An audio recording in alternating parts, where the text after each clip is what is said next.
Good morning. Today I am going to teach you your microbiology subject. Your subject is microbiology and your subject code is MB101. In the last lecture we studied about algae, which is one of eukaryotes. And in today's lecture we will study of fungi.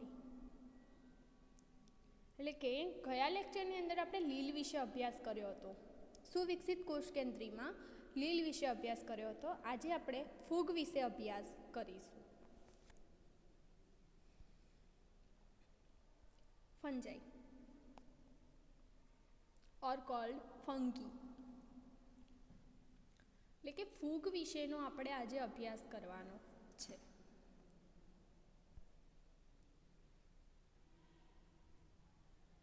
The fungi are eukaryotic, unicellular or multicellular.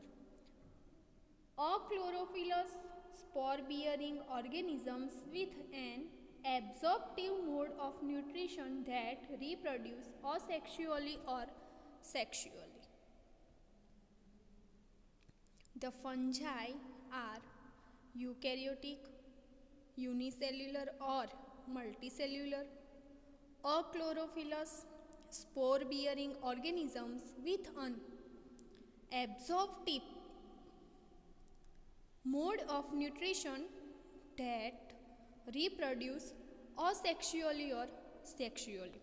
એટલે કે જે ફૂગ જે છે એ સુવિકસિત કોષ કેન્દ્રી, એક કોષીય અથવા બહુકોષીય, હરિતકણ સિવાયના જે હરિતકણ ધરાવતા નથી, બીજાણુ ધરાવતા સજીવો છે. એટલે કે જે ફૂગ જે છે એ સુવિકસિત કોષ કેન્દ્રી, કોષની દ્રષ્ટિએ તેઓ એકકોષીય અથવા બહુકોષીય હોઈ શકે છે, હરિતકણ પણ ધરાવતા નથી અને બીજાણુ ધરાવતા સજીવો છે.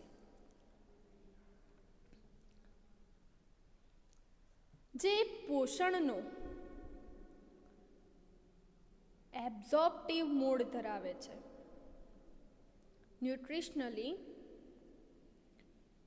એબ્ઝોર્પ્ટિવ મોડ ધરાવે છે, એટલે કે શોષક ટાઈપનો પ્રકાર ધરાવે છે. તેઓ અલિંગી કે લિંગી રીતે પ્રજનન કરે છે. ફૂગ જે છે એ અલિંગી એટલે કે રિપ્રોડ્યુસ અસેક્સ્યુઅલી ઓર સેક્સ્યુઅલી, એટલે કે અલિંગી કે લિંગી રીતે પ્રજનન કરે છે. They may be microscopic or macroscopic in size. They may be microscopic or macroscopic in size, એટલે કે તેઓ કદમાં માઇક્રોસ્કોપિક અથવા મેક્રોસ્કોપિક હોઈ શકે છે. જે ફૂગ જે છે એ સાઇઝમાં એટલે કે કદમાં માઇક્રોસ્કોપિક અથવા મેક્રોસ્કોપિક હોઈ શકે છે.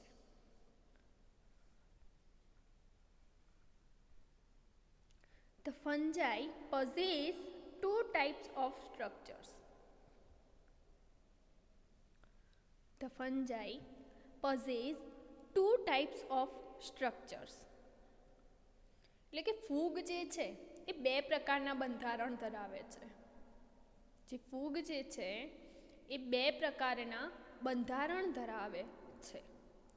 એક છે one is vegetative structure and another reproductive structures.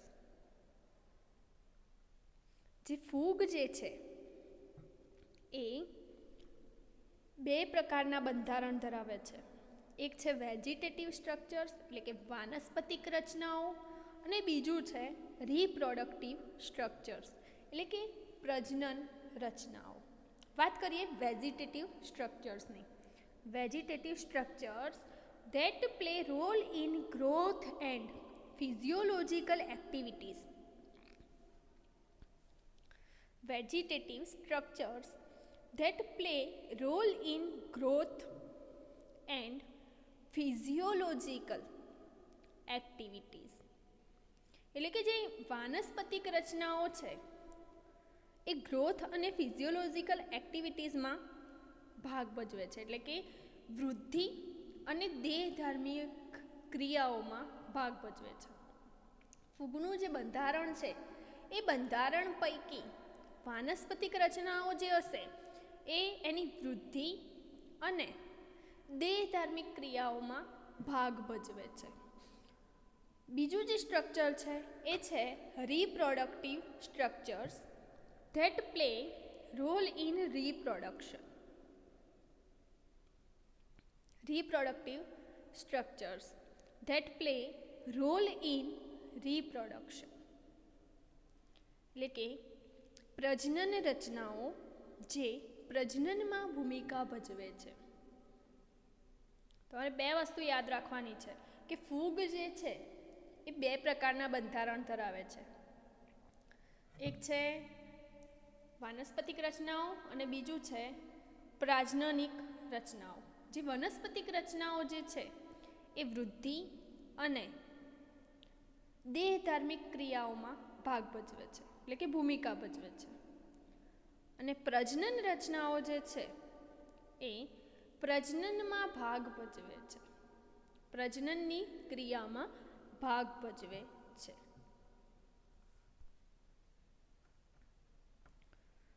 જો અહીંયા ઈસ્ટ જે છે એની આકૃતિ આપી છે, એમાં કઈ કઈ રચનાઓનો સમાવેશ થાય છે. જો સાઇટોપ્લાઝમ પ્લસ રિબોઝોમ્સ એટલે કે કોષરસ છે અને એની અંદર રિબોઝોમ્સ જોવા મળે છે. ન્યુક્લિયસ કોષ કેન્દ્ર છે, માઇટોકોન્ડ્રિયા કણાભસૂત્ર છે, લિપિડ ડ્રોપલેટ છે, લિપિડના અંદર ડ્રોપલેટ છે, વેક્યુલ્સ એટલે કે રસધાની, સેલ વોલ કોષ દિવાલ, સાઇટોપ્લાઝમિક મેમ્બ્રેન કોષરસ પટલ, આ જે છે એ છે કોષરસ પટલ, ન્યુક્લિયોલસ એટલે કે કોષ કેન્દ્રિકા, માઇટોકોન્ડ્રિયા એની અંદર કણાભસૂત્ર જોવા મળે છે, પોલીફોસ્ફેટ એન્ડોપ્લાઝમિક રેટિક્યુલમ એટલે કે અંતઃકોષરસ જાળ, સ્કેર. બરાબર. તો ઈસ્ટના કોષની અંદર આટલી રચનાઓ જોવા મળે છે. સાઇટોપ્લાઝમ એની અંદર ribosomes, nucleus, mitochondria, lipid droplets, vacuoles, cell wall, cytoplasmic membrane, nucleolus, mitochondria, polyphosphate endoplasmic reticulum, સ્કેર.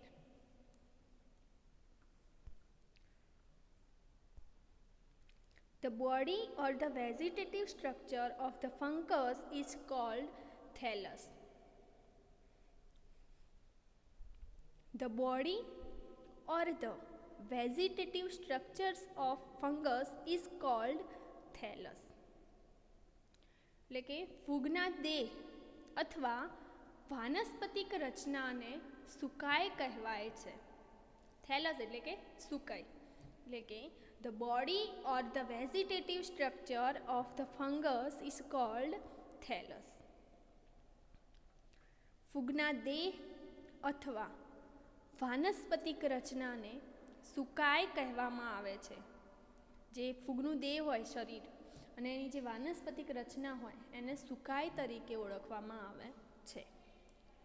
The unicellular fungus is called yeast and the multicellular fungus is called mold. The unicellular fungus is called yeast and the multicellular fungus is called mold. હવે જે ફૂગ જે છે એ ફૂગ બે પ્રકારની હોય છે. એક હોય છે ઈસ્ટ અને બીજી હોય છે મોલ્ડ પ્રકારની. ઈસ્ટ પ્રકારની અને મોલ્ડ પ્રકારની. એમાં જે એક કોષીય ફૂગ હોય છે યુનિસેલ્યુલર, એટલે કે જે એક કોષીય ફૂગ હોય છે એને ઈસ્ટ કહેવાય છે, જ્યારે બહુકોષીય ફૂગને મોલ્ડ કહેવાય છે.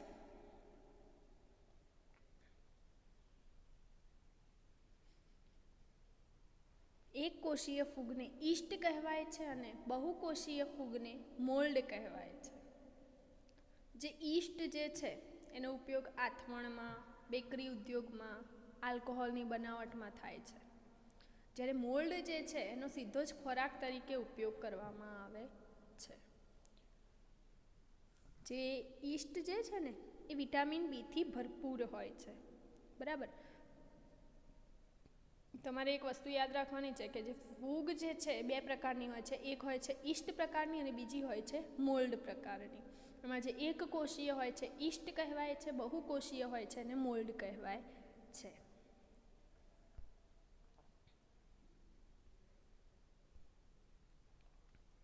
Yeasts are spherical, oval or cylindrical in shape and measure 1 micrometer to 5 micrometer and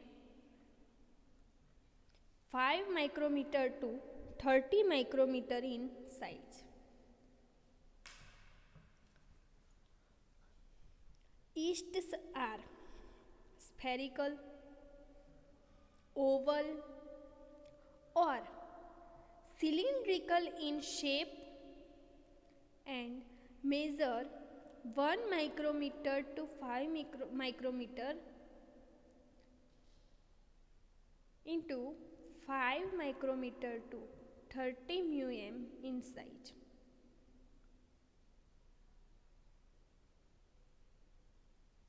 એટલે કે જે ઈસ્ટ જે છે એ ગોળાકાર, અંડાકાર અથવા નળાકાર હોય છે. ઈસ્ટ પ્રકારની જે ફૂગ જે છે એ આકારમાં ગોળાકાર, અંડાકાર કે નળાકાર હોય છે અને એની સાઈઝ 1 માઇક્રોમીથી 5 માઇક્રોમ્યુ ઇન્ટુ 5 માઇક્રોમી ટુ 30 માઇક્રો કદમાં હોય છે. બરાબર. આ એની સાઈઝ હોય છે. Some yeasts can exist in unicellular and multicellular filamentous forms. Some yeasts can exist in unicellular and multicellular filamentous forms. એટલે કે કેટલીક જે ઈસ્ટ જે છે, કેટલીક ઈસ્ટ એક કોષીય, some yeasts can exist in unicellular and multicellular filamentous forms. એટલે કે કેટલીક ઈસ્ટ જે છે એ એક કોષીય અને તંતુમય બહુકોષીય સ્વરૂપોમાં હોઈ શકે છે. કેટલીક ઈસ્ટ એક કોષીય અને બહુકોષીય જે ફિલામેન્ટસ ફોર્મમાં હોય છે, એટલે કે તંતુમય સ્વરૂપમાં હોઈ શકે છે.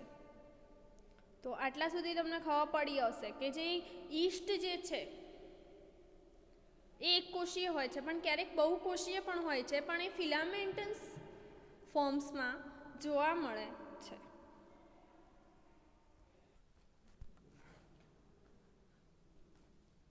Molds are filamentous fungi. Molds are the filamentous fungi. Each filament or thread is called hyphae. Molds are the filamentous fungi. Each filament or thread is called hyphae or hyphae. What is hyphae? What is meaning of hyphae or hyphae? Each of the branching filaments that make up the mycelium of fungus. What is hyphae? Each of the branching filaments that make up the mycelium of fungus is called hyphae or hyphae. Molds are filamentous fungi. Each filament or thread is called hive or hyphae. એટલે કે જે mould જે છે, mould એ તંતુમય ફૂગ છે. Mould જે છે એ તંતુમય ફૂગ છે. મોલ્ડ આર ધ ફિલામેન્ટસ ફંજાઈ. એટલે મોલ્ડ જે છે તંતુમય ફૂગ છે. Each filament or thread is called hyphae or hive. એટલે કે દરેક તંતુ અથવા થ્રેડને હાઇફી કહેવામાં આવે છે, હાઇફ કહેવામાં આવે છે. હવે શું છે હાઇફ? તો each of the branching filaments that make up the mycelium of fungus. એટલે કે જે કવક જાળ બનાવે છે. The network of hive is called mycelium. The hive may be or septate without cross walls or septate with cross walls.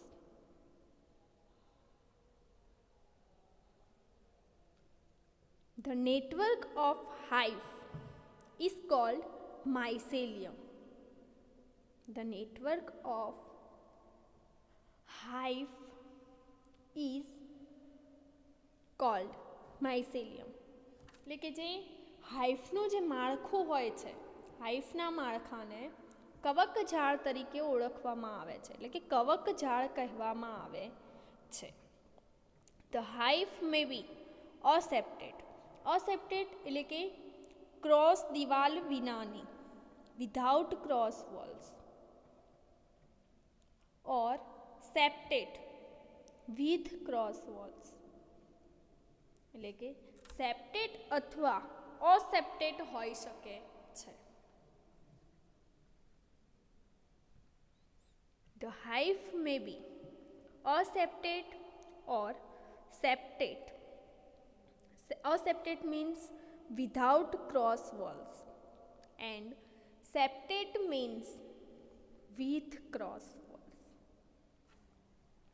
The aseptate hive is called coinocytic. The aseptate hive is called coinocytic.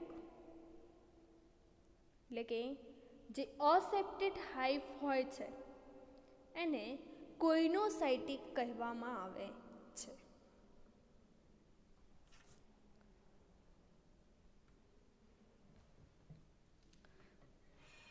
જો આ fungal હાઇફની figure છે. આ જે first જે છે એ છે coenocytic hypha. Hypha is continuous and with સેપ્ટા.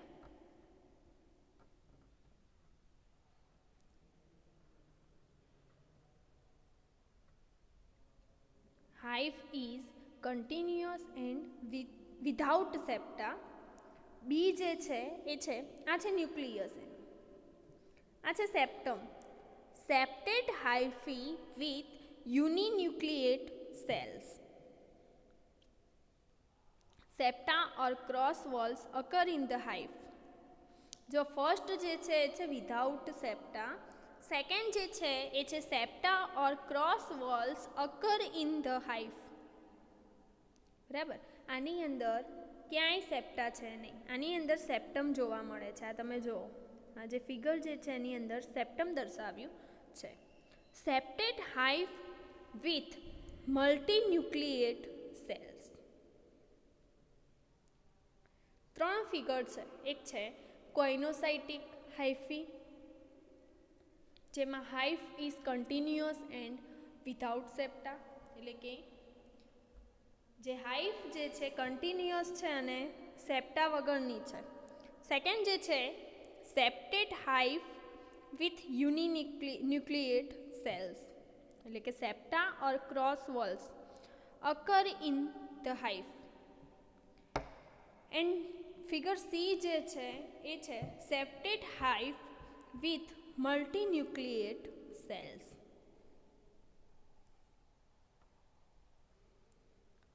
આજના લેક્ચરમાં આપણે ફૂગ વિશેની કોમન માહિતી મેળવી. એમાં કહ્યું કે the fungi are eukaryotic, multicellular or unicellular, achlorophyllous, spore bearing organisms, ને એબ્ઝોર્પ્ટિવ મોડ ઓફ ન્યુટ્રિશન, અને reproduce sexually or asexually. They may be microscopic or macroscopic in size.